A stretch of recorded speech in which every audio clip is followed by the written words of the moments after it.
Good morning, everyone. Welcome to the meeting. I'm Janice, the chairperson of this meeting today. Now that everyone is here, so let's get started on the meeting. The purpose of today's meeting is that we are in charge of tourism. We need to develop a plan to increase tourism in one of these countries. For various reasons, each of these countries has problems attracting tourists, such as political stability in the countries, high rates of poverty and low growth, lack of development in infrastructure, and so on. As a result, these countries are not making as much profit as they could. Now, I would like to invite you guys to propose your Iceland. After everyone's report, we will vote to select the most suitable country for the development of tourism. Tina, would you like to be the first one? Yes, I will introduce the island of Chachalulu first. This Caribbean island has 365-degree stretch of white and sand. Half a million friendly people live on the island and 20,000 visitors a year. Travelers say the cost is relatively cheap, but high unemployment contributes to a high crime rate. Locals think tourists are rich and occasionally rob them. There is no airport on the island, and there is only one seaport in the south. The government has plans to build one somewhere on the island and wants you to choose the best location. The capital has a modern infrastructure, hotels, and many manufacturing plants that dump pollution into the sea. There are tourists complaining that all they see is an ugly industrial capital city, and they are angry at the pollution. The government is not stopping production because the island needs money produced by them. The island is 80 kilometers long and 10 kilometers wide. A fishing village is located on the east side of the island. It produces beautiful handmade shell beads as well as unique wood carvings. The beach on the east side has rare tropical fish and coral reefs. They also have sharks, but no signs warning swimmers to watch out for sharks, while the beach island is to the west are difficult to access as there are no roads, only trails through the jungle to the beach, and the best beaches on the Caribbean island are at the northern end of this long narrow land. People have tried camping on the beach but complained of too much rain and the sudden typhoon. There is also a great surfing island in the northwest, but the traffic is inconvenient and it is difficult to connect with other parts of the island. Any volunteers who are willing to ask some questions? No. No. Okay. Next, I will choose Elvin to present.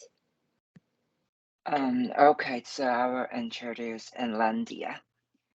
Inlandia is completely landlocked, and the weather here is quite hot and dry.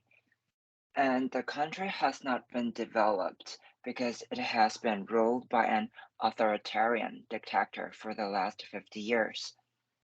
At that time, people mostly suffer a tough life with the economic recession. But luckily, many of the castles and old towns have been maintained, and they're getting back on track and accelerating growth nowadays. Moreover, the capital is ugly because it was rebuilt by the former dictator in an industrial style, and many people left the country during that era. since the municipal manifestation incarnates a country's characteristics. So, not to mention it is quaint for its buildings throughout the region. However, though it indeed made some profits as a consequence, the facade of the capital has received a flood of critics and castigation. And as I know, Inlandia is famous for its cheese, wine, and bread. Not only did they endear to the locals, but the foreigners would definitely be fond of the flavor and their overwhelming tastes. Okay, so here comes it's the geography draft, and it is a ring-shaped expansion, and the unsightly capital is in the middle of the region. The airport is in the north, which is kind of a little bit remote. That means it will spend some time to arrive. And the manufacturer and the factories of cheese, bread, and wine are in the south. If it would like to export the goods, it may be costly in money and heaps of time. And the villages are all surrounded by the capital, which may be convenient and similar to today's America, which makes it urban rural separated. Okay, that's all the introduction of Finlandia. Thank you, Alvin. Clara, can we get your input? Sure. Monero is a country located in South America. It has a population of 200 million residents, which is a large place with few people. The history of this country is that it has been colonized by Spain for more than 100 years. The Spanish government left not only Spanish but also the architecture and culture of the Europe style. They truly influenced the entire country, from the living style to the diverse people, you name it.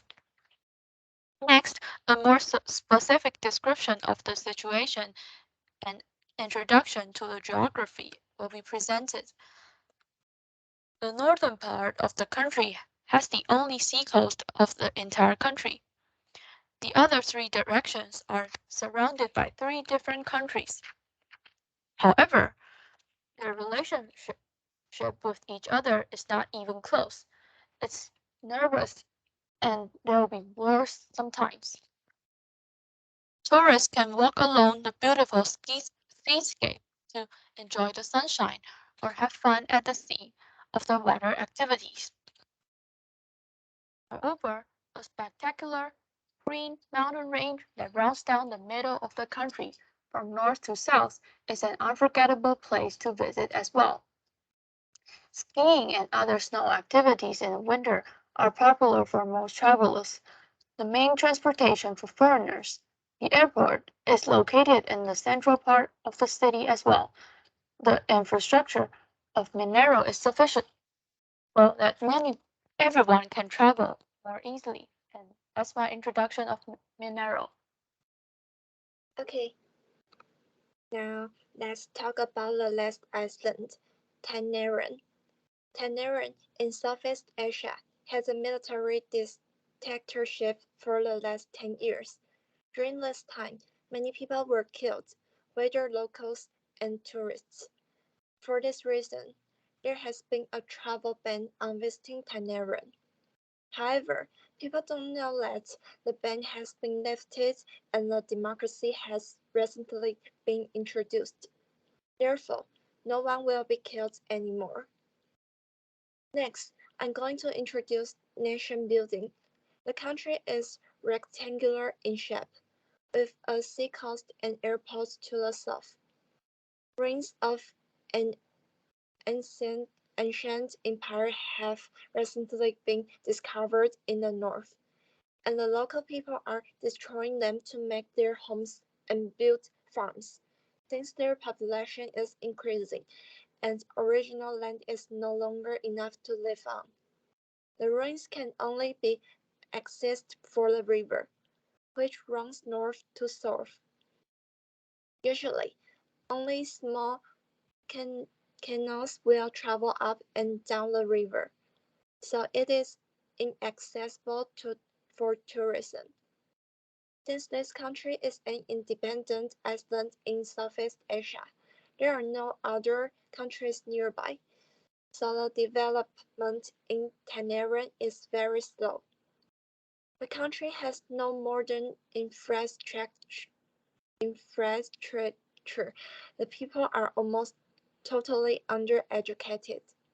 Not surprisingly, they speak little English. The tribes in the north have lived unchanged for hundreds of years. They speak a language that is over 1,000 years old. The local people make handcrafts, including a unique beadwork, which is prized by many collectors. The above is the introduction about Tanarian. And let's keep moving on to the next section. As you can see, every island has its own pros and cons. The pros of Tanarian is their handcrafts, which is prized by many collectors. Their handcrafts are so unique that the locals are sure to earn a lot of money if they sell them. If those ruins can be opened to sightseeing, they will definitely attract many tourists. But at the same time, it will also face many derivative problems, such as destruction for historical sites, littering, and so on. And the cons is that the people are almost totally uneducated and speak little English. They speak a language that is over 1,000 years old. Therefore, communication will be really difficult between locals and tourists. Tina, could you sort out the pros and cons of the island as a whole first? Okay, now let me sort out the pros and cons of the island as a whole. I will start with some advantages about Caribbean island. First of all, compared to the other places, it is cheaper for tourists to come here.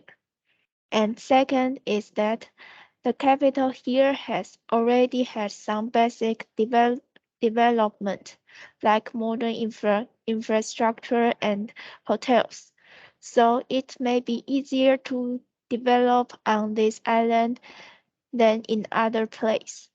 But there are also quite a few problems that needed to be solved. The first is that the pollution here has high, the population here has high unemployment, and this phenomenon also leads to a high crime rate among residents. This situation puts tourists who come here for sightseeing at the risk of being robbed by local residents. Then there is a problem of transportation on the island. Although there is a seaport in the south, there is no airport, so it is a problem that needs to be discussed.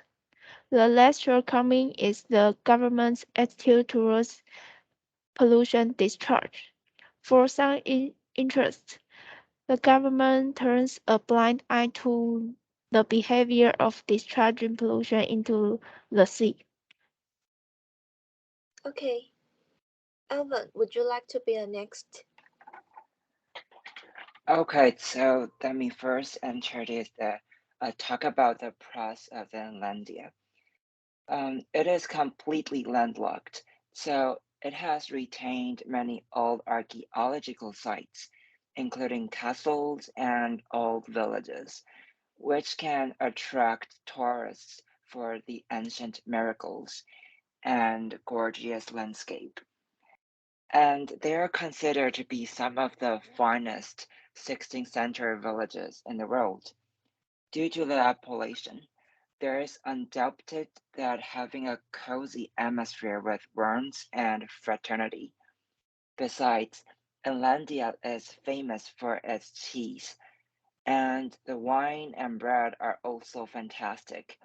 People can not only get through various admirable spots, but can bring back some of the unique regional specialties. And the flaw is that, as I just mentioned above, the country has not been developed. This has caused the country's infrastructure to lag behind the rest of the world.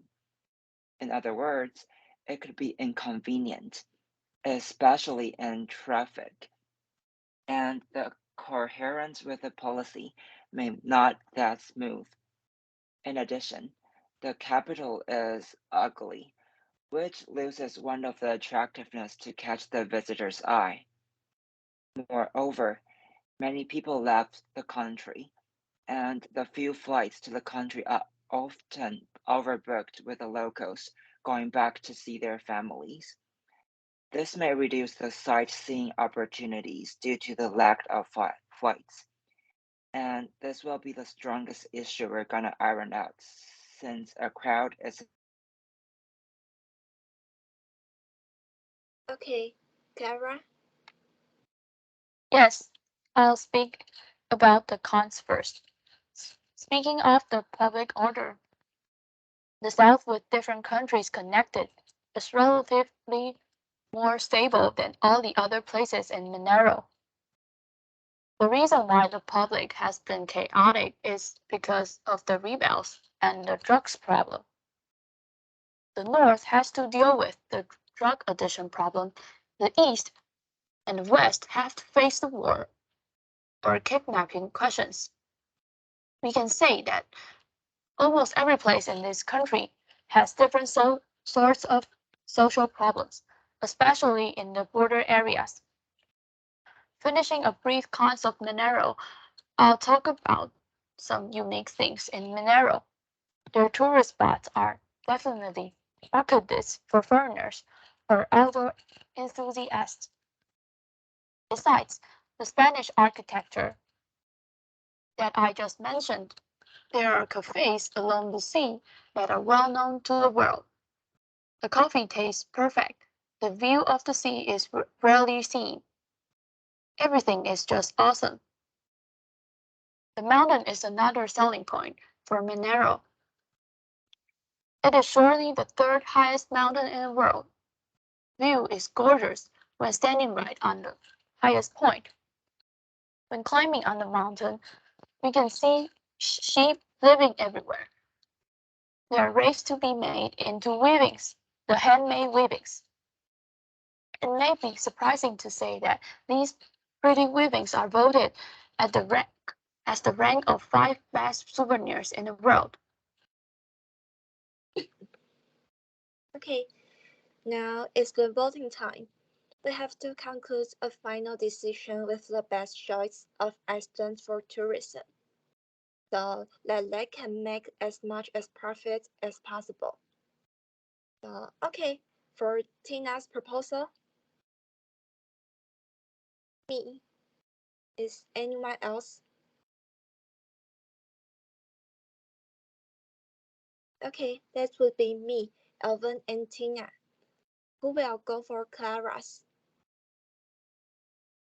Okay, one vote. So our final decision will be the Iceland of Chachalulu. But the Iceland still has some issue to discuss. The first issue is that high unemployment rates leads to high crimes, such as residents there often rob tourists.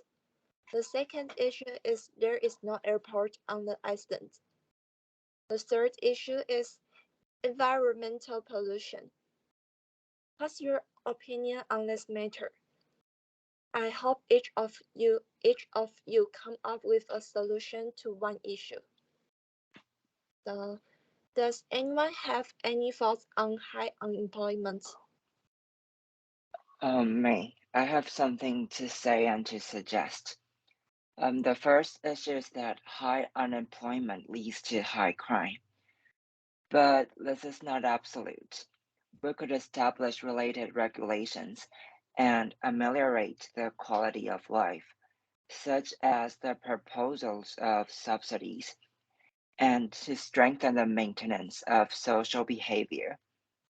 Moreover, we could suit the remedy to the case, that is, to increase job opportunities or to open some vocational training courses, intensifying the abilities of those who are unemployed, making them possess a skill to show in the workplace, not to be eliminated by the society. Tell about the problem of no airport. I have some idea. About second issue, no airport on the island. As we know, there is a good news that the government had a plan to build one somewhere, and I think we can suggest them to build an airport on the southeast, because there is a large open space on the southwest side of the island as shown on the map, and it is close to the capital. In addition, since this is a long and narrow land, if the budget permits, perhaps there can be another airport in the north so that tourists access to other northern attractions faster, such as Surf Island or the beautiful beaches. Okay. Last one is the environmental pollution problem. Clara, can you give some suggestion about the third issue? Yes, the third issue is the environment pollution problem. The modern infrastructures, the old hotels, and the manufactured plants have all been discharged into the sea. The past government didn't have the concept of eco-friendly, so that they can't even realize how serious this problem is. However, the new government, who has just been elected, brings a new thought to this country. They now teach students and residents from school to community the importance of protecting this place. Excellent. It seems that these problems can be improved and well solved. So our final decision will be Iceland of Chachalulu. Time for discussion. Do you have any questions? No. Oh, No? Okay. Thank you all for attending. That's all for today.